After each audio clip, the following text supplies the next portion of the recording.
going to tell you a couple of stories about the making of this movie. First of all, when I wrote the book, I was living about 6 blocks away from where you're sitting right now, Castro Theater. I lived in San Francisco and had this idea for a wacky noir novel with a cartoon rabbit and a hard-boiled private eye. In my original novel, instead of going through a tunnel to Toontown, Eddie went over the mountains to Toontown, and I based Toontown on Santa Cruz, because when I was in San Francisco, that was where all the wackadoos were.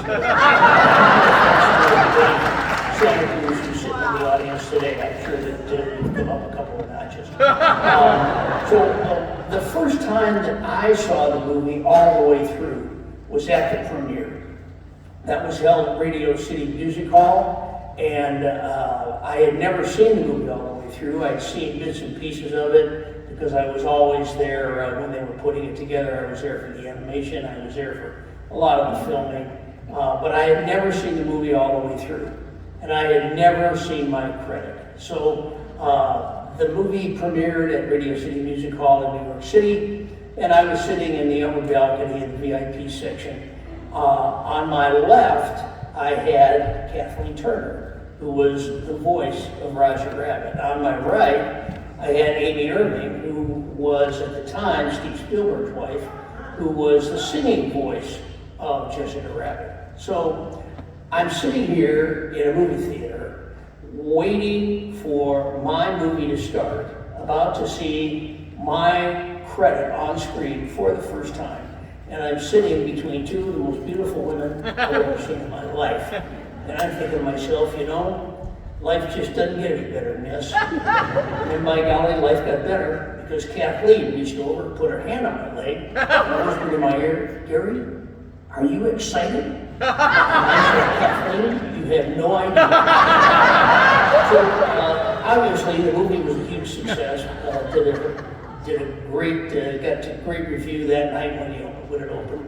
So the next day, my wife and I were staying in a hotel across from the theater. We wanted to go check out the Roger Rabbit merchandise. And I was told that Macy's was selling Roger Rabbit merchandise.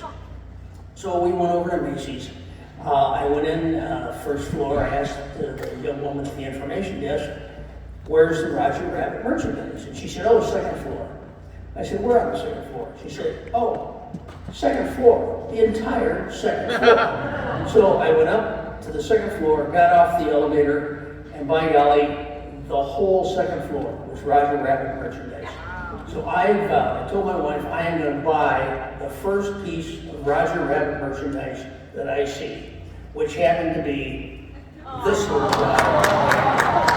And so as we're walking through the aisles of Macy's, second floor, looking at the Roger Rabbit merchandise, who should I bump into but Charlie Fleischer, the voice of Roger Rabbit, who was also walking the second floor of Macy's looking at the Roger Rabbit merchandise. And just by coincidence, this little doll that I picked up happens to have Charlie's voice. So I came up to Charlie and I said, "Charlie, I just bought this doll, would you autograph it for me?"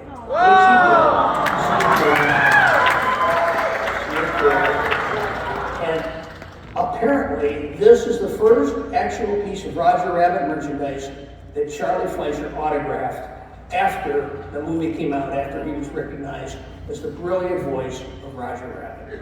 So if you brought your doll tonight, go up to Charlie and maybe he'll autograph one for you.